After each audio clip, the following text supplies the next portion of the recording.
going from those texts to what we today think of as a Catholic Church. Not only did Jesus not set out all that structure, but neither does it emerge in the first years following the end of Jesus' earthly ministry. And so what this lecture is going to focus on is those very earliest Christian communities and how they developed, what some of their characteristics were, and what some of the problems were as we have a situation where the followers of Jesus are spread out pretty quickly around a good deal of the Mediterranean. And of course, Jesus isn't there, at least in physical form. And furthermore, the apostles are not everywhere there are Christians. So that direct tie to Jesus doesn't exist from the beginning in many Christian communities. The place we start is with the Acts of the Apostles and with Paul's letters. Acts of the Apostles, which is written by Luke, is the earliest account we have of the beginning of Christianity. And of course, Paul's letters are the earliest Christian documents that we have. And there's almost universal agreement that the first Christian document, that is, say, the oldest of Paul's letters, is in fact his first letter to the Thessalonians. Now, one of the things that surprises us, perhaps, as we read Paul's letters is he doesn't talk much about institutions, even though he founds communities and then leaves them behind as he goes on and establishes other Christian communities in other places. Certainly, as I suggested in Lecture 1, Paul assumes that Jesus is coming pretty soon. In fact, I always like to think of it in terms of the great black spiritual, soon and very soon. And if you think that, you're not going to have a 5-year plan or develop a set of institutions. Furthermore, if we look at the Acts of the Apostles, we discover that after Jesus' resurrection and ascension, according to chapter 1 of Acts, there are 120 followers of Jesus. And of course, they're all in Jerusalem. If you've got 120 followers and they're all in Jerusalem, again, you don't need institutions. You don't need structures. You don't need what we would today call different ministries in that community. However, Acts of the Apostles also tells us things change rapidly. We're told that at the time of the Feast of Pentecost, which is, by the way, often referred to as the birthday of the church, Peter went out and preached, and 3,000 people came to believe in Jesus and were baptized. And therefore, we have to recognize if you go from 120 to 3,000, and of course there's going to be continuous growth after that 3,000 is added, then you need some structure. Then you need some division of labor, or again, different ministries, we might say, in the church. The earliest description we have of this early community in Jerusalem occurs in Acts of the Apostles, chapter 4. And what does it say? It says that all of the followers of Jesus held goods in common. It's an extraordinary statement, that they shared all of their worldly goods and everybody got what he or she needed. Now, this may be a somewhat idealized picture even of the earliest church, because Luke probably wrote this in the 80s. In other words, he's looking back 50 years, and we don't have any reason to believe that Luke was actually present at the time that this first community developed. It's interesting that in the 16th century, the great Catholic martyr, Thomas More, looks back at Acts and says, you know, the purest Christians today, the real Christians today, the most authentic Christians today are the monks. Because monks, like those earliest Christians, own no individual property. Sort of an interesting observation that he makes. So as the number of Christians expands in Jerusalem and Christian communities come to be established in other places in Palestine and beyond, as you can imagine, this model of everybody surrenders all of his and her personal goods to the church simply isn't going to work. It's not a practical model as the church grows in one city and spreads to other places as well. And so pretty soon, we begin to learn that there are struggles and conflicts and difficulties within these early Christian communities. Here is one problem. There were some Jews, and remember, all the earliest Christians, all the apostles, all of this 3,000, if you will, are Jews. That some Jews were what we would say Hellenized. That is to say, they knew Greek. That means they had read some of the pagan Greek literature, perhaps Plato or whatever. And very often they were at odds with those Jews who were not Hellenized. And so there was a conflict because one group of these Jewish followers of Jesus that was Hellenized, another group not. You know, one group says, gosh, you guys are getting a better deal than we are. You're being treated better than we are. And so we learn in Acts of the Apostles, in chapter 6, that there was a decision to appoint 7 men, in fact, all Hellenized Jews, including, by the way, one Greek who had converted to Judaism and therefore had undergone circumcision, to take care of the common property, to get all that stuff sorted out. In addition to trying to make sure everybody gets his or her fair share of the common property, this idea of appointing these 7 men also relieved the apostles of the job of, I suppose I exaggerate, but only slightly, delivering a bag of groceries to Mrs. Somebody down the street so that they could get on with the job of preaching and teaching, which is primarily the way the apostles came to think of themselves. Interestingly, one of these 7 men who were chosen for this job, this ministry in the church, was a guy named Stephen. And Stephen becomes a sort of thorn in the side of the Jewish authorities. And therefore, we're told, he is the first Christian martyr. And interestingly, we celebrate his feast day on the 26th of December, the day after Christmas. So the day after we celebrate the birth of Jesus, the church celebrates the death of the first Christian martyr, Stephen. You may recall from the Christmas carol, Good King Wenceslas went out on the feast of Stephen. What that means is he went out on the day after Christmas, on the 26th of December. Now, sometimes we hear people say that these 7 men are really the origin of the office of deacon in the Catholic Church. That's probably something of a historical stretch. I probably wouldn't want to call those men deacons. What I would be willing to say, though, is that this story of the creation of these 7 men to do this particular ministry shows us of the need for different ministries in the church. The church is getting more complex. It is getting bigger. And it's not the same as it was even a little while ago when there were 120 of them and they were all in Jerusalem. So this is one of those markers along the way of the need for different offices, different ministries within the church. And we will watch continuously over the next several hundred years the evolution of the offices of church that we think of today. That is to say, deacon, priest, and bishop. And of course, especially for Catholic, one particular bishop, that is the Bishop of Rome. If we ask ourselves, what was the biggest issue in the early church? What was the most contentious problem they faced? I think it's fairly clear. The question is, do you have to be a Jew to be a Christian?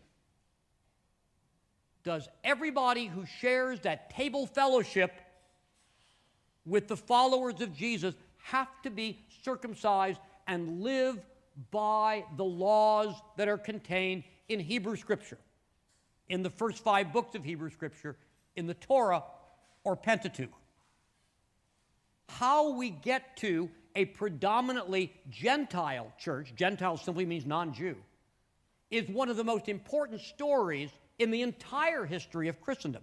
If you had to be a Jew to be a Christian, Christianity was always going to be a small movement because not very many adult men are going to agree to undergo circumcision and to follow all the dietary regulations that are required in Hebrew Scripture.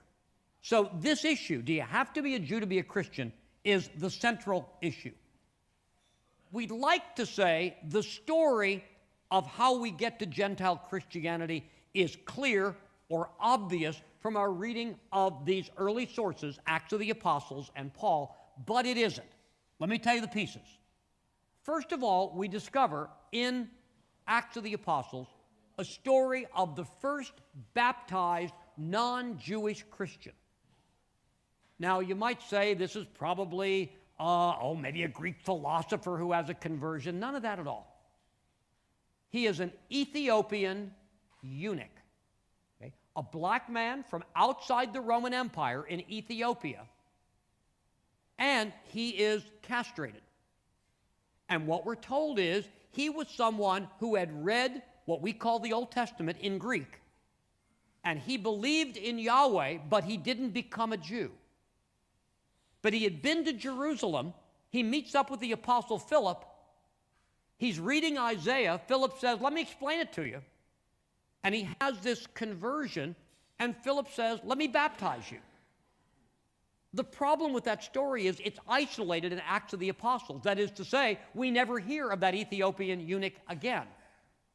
Rather, the story then shifts ground to two major figures that we do know. One is Peter. Peter has a vision, and in this vision of various animals, he learns that God has no favorites. And this leads Peter to call for the baptism of a Roman soldier named Cornelius. But even that story is somewhat isolated because most of the rest of Acts of the Apostles is about the ministry of Paul. Paul is, of course, a Jew who persecuted Christians. He was present at the killing of St. Stephen, in fact, who undergoes this dramatic conversion, according to Acts of the Apostles, with a vision of Jesus while he's on the road to Damascus to persecute more Christians, I might add. And ultimately, Paul's idea of his ministry in the church is to preach the good news around the Eastern Mediterranean, and especially, more and more, he focuses on Gentiles. And exactly why that is explained, again, in Acts of the Apostles. But this brought Paul into great controversy with some of the Jewish Christians, especially back in Jerusalem, who wanted to argue that you really do have to be a Jew to be a Christian. And why is Paul baptizing or having baptized? He doesn't do much baptism himself. Why is Paul allowing the baptism of all these non-Jews, these uncircumcised folks? And so we learn there was a great controversy. Paul went to Jerusalem where there were some fellow Christians, Jewish Christians like Paul himself, who were very angry with him. And so James, one of the apostles, called a meeting of the apostles and said, let's figure this out. Let's get this settled. And what they decided in what we sometimes call the Council of Jerusalem is that you can be a Christian without being a Jew. That is to say, circumcision is not required for full Christian membership, or we would probably say better, fellowship. Now, it is true that the apostles did say there's certain kinds of things, in particular not eating meat that's sacrificed to idols and so on, that these Gentiles as well as the Jewish Christians have to keep. But notice that when we say Gentiles can become Christians, it means we really have two different kinds of Christians. Because the Jewish Christians are still attending synagogue. They're still active Jews. They haven't left Judaism to become Christians. And then you've got the Gentiles, who are not speakers of Hebrew. They don't read Hebrew. They know the scriptures in Greek, but not Hebrew. And they don't go to synagogue. They don't celebrate the great Jewish festivals. Nevertheless, the Jewish and Gentile Christians come together to celebrate table fellowship and to hear about and to celebrate the good news of Jesus. So to say the least, whatever Paul had been largely responsible for, there were some real difficulties. And even with this agreement of the so-called Council of Jerusalem, the controversy didn't end. For example, it seems, from what Paul tells us, that Peter sort of well, shall we say, backslid on this issue. That at one point he was in favor of baptizing Gentiles, and then he seems to have withdrawn from that. And Paul's pretty mad at Peter, and says so, by the way, in his letter to the Galatians. Now, very often we hear it said that Paul is really the founder of Christianity. That is to say, a religion separate from Judaism with its own teachings and institutions and practices. But that really isn't a fair way to describe Paul, because Paul never left Judaism. Paul always saw himself as a Jew. He was critical of many practices of Judaism in his own day. But he didn't say, I'm no longer a Jew, I'm now a Christian. So we have to be very careful when we talk about Paul as the founder, or sometimes he's called, if you count Jesus, obviously, the second founder of Christianity. We have to be very careful with that kind of language. Let's talk about Paul's ministry, because certainly it's what we know the most about in the early church, because we have not only an account of it narratively in the Acts of the Apostles, but we have the letters of Paul as well. He established these communities in Asia Minor, in what's now Turkey, and in what's now the nation of Greece, in Thessalonica, in Corinth, and in other places. And with these communities, because he established them and then moved on, there seem to have been some rudimentary structures. But we don't know much about them, except from sort of mentions of them almost accidentally in the various letters that Paul wrote. We also need to realize that when Paul was preaching, he was preaching, I guess we should say, Paul's version of the good news, Paul's version of the gospel. We all know, even within the Catholic Church, you could go to hear one sermon of the day, and then you could go across town or across the nation or across the world and hear another Catholic priest giving a sermon on the same text, and they'd be very different sermons. In fact, on the surface, they might even seem not to fit together very well. We need to remember there were different versions of the good news. We know the most about Paul's because we know so much about him compared to other early Christian preachers. But for example, we don't even know anything about the identity, let alone the ideas, of whatever person or persons founded the Christian community in Rome. So we're going to have to stick with Paul because we know some things about Paul's version of the good news. When Paul left, he very often later on got news either directly from one of these communities or from somebody telling him about one of these communities that there were certain kinds of problems and disagreements and whatever, and that's generally what sparked Paul to write his letters. Virtually all of his letters, except for the letter to the Romans, were written to communities that he'd established, and therefore that he had some real care for, and he was often grieved to hear there were things going on that he didn't like. Now, before we get too comfortable with the letters of Paul, let me make life a little bit more complicated. Some of the letters that are attributed to Paul, some scholars today don't think were written directly by Paul. Especially a letter like Ephesians or the first letter to Timothy are often seen by scholars as written a generation later than Paul. Paul dies in the mid-60s in Rome, same time as Peter. And therefore, these letters seem to show a more advanced form of community development and structure than the other letters of Paul. And so scholars argue they're written in Paul's name by people who are following Paul and perhaps speaking for Paul, people who are perhaps saying to themselves, if Paul were here today facing this problem, looking at this issue, this is how he would respond. Okay? But nevertheless, there's some controversy whether Paul wrote all of the letters of Paul. That makes things a little bit more complicated. Now, let me take a little bit of time out from this discussion of the structure of the church that we're going to find in Paul's letters to say something about what I think is the most underutilized part of Paul's letters.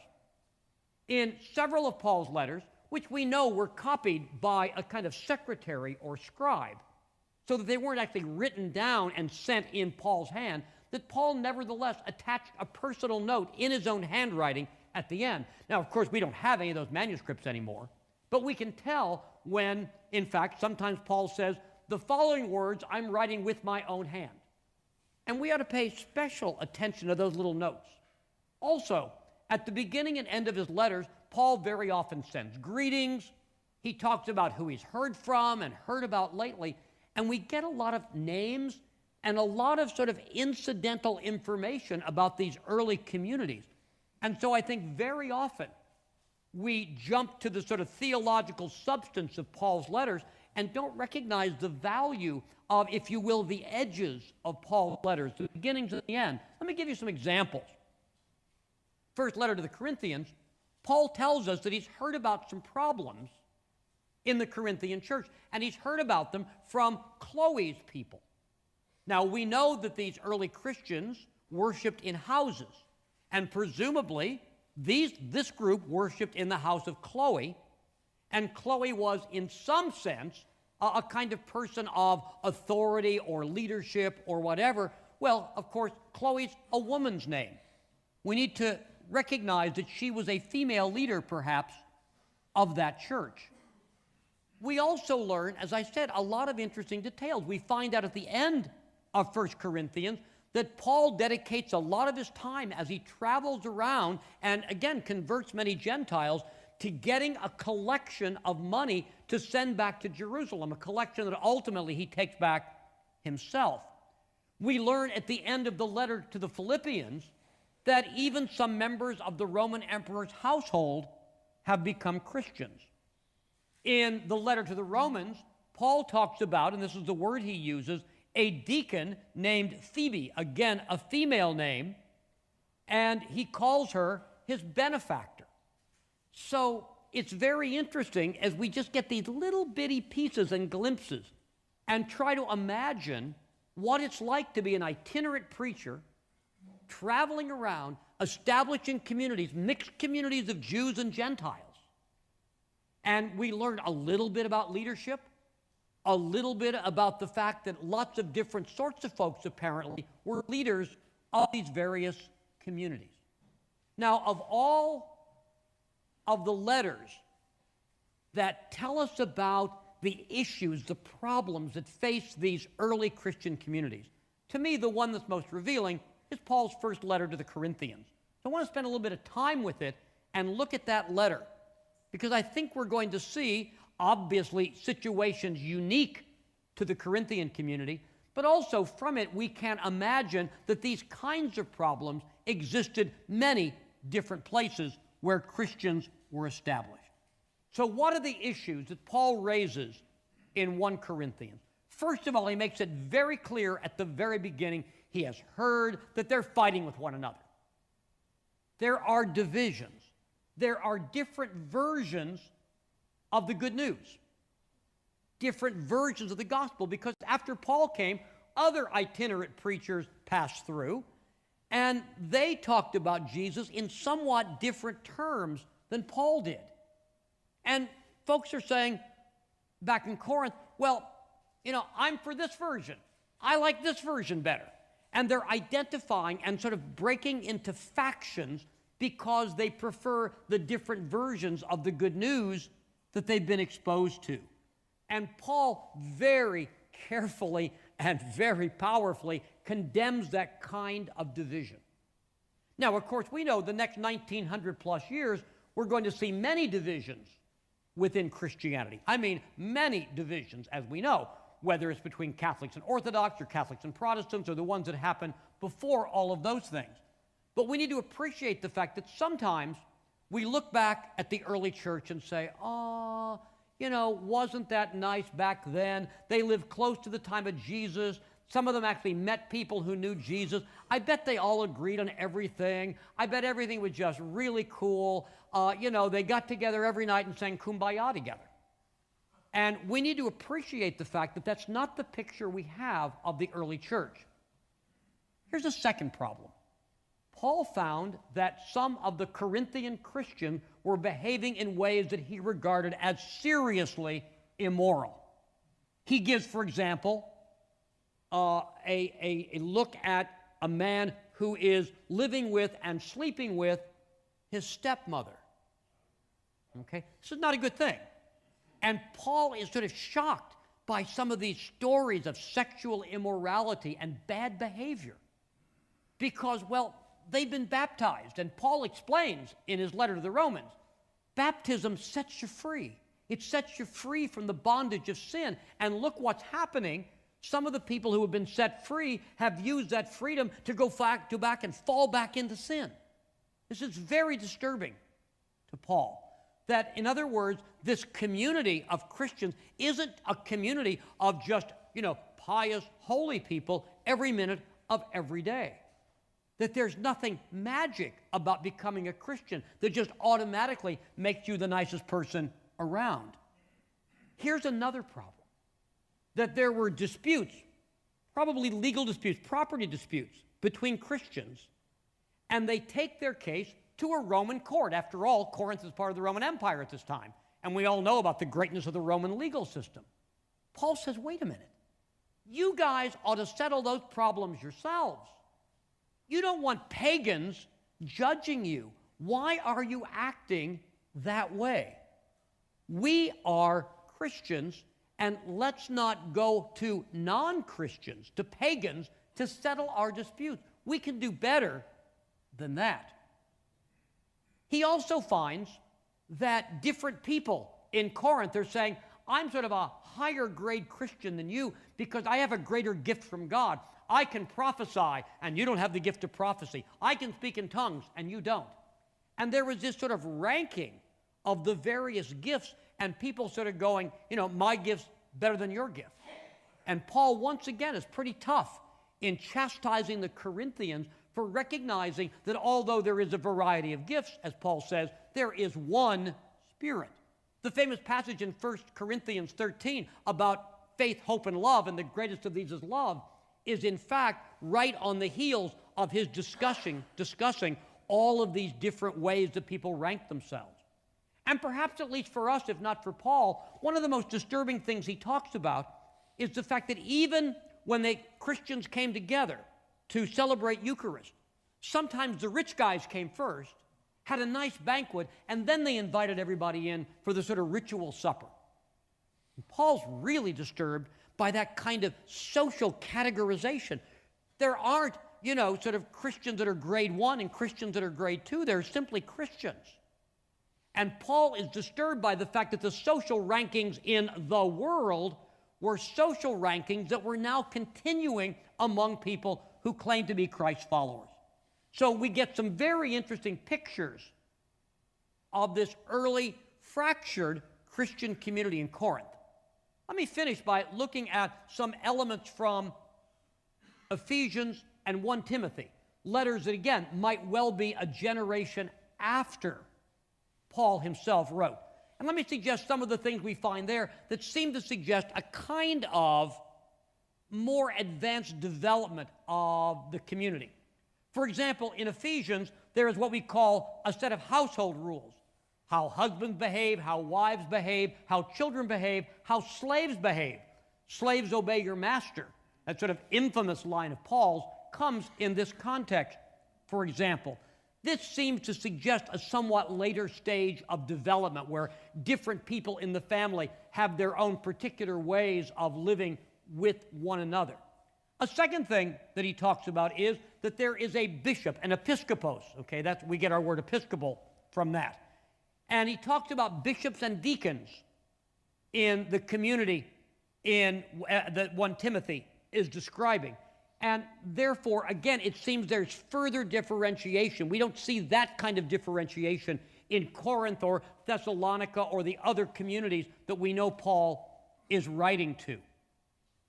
It's also important to say at the end of this lecture that there are a lot of issues that just simply haven't been resolved by Paul or by the earliest Christian community. Let me quickly tick off 3 because they're things we're going to think about later on.